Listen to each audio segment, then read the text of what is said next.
Good morning students. Today I am explaining change of axis 4 marks importance.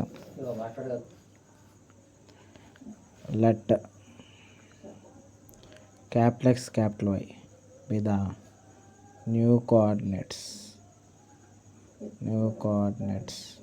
of small x comma y and given h comma k equal to -1 comma 2.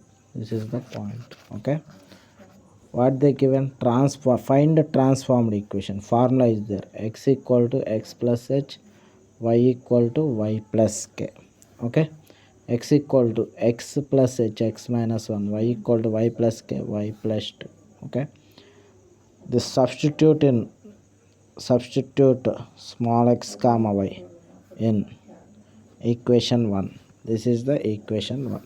Okay, x minus 1 whole square plus y plus 2 whole square plus 2 into x minus 1 minus 4 into y plus 2 plus 1 equal to 0. Okay, x minus 1, x square plus 1 minus 2x plus y square plus 4 plus 4y minus 2 plus 2x minus 2 minus 4y minus 8 plus 1 equal 0. X square plus y square minus 2x plus 2x cancel plus 4y minus 4y cancel. Okay, constants: 4 plus 1 5, 5 plus 1 6, 6 minus 10 minus 4 equal 0. X square plus y square equal to 4. This is the answer. Thanks for watching.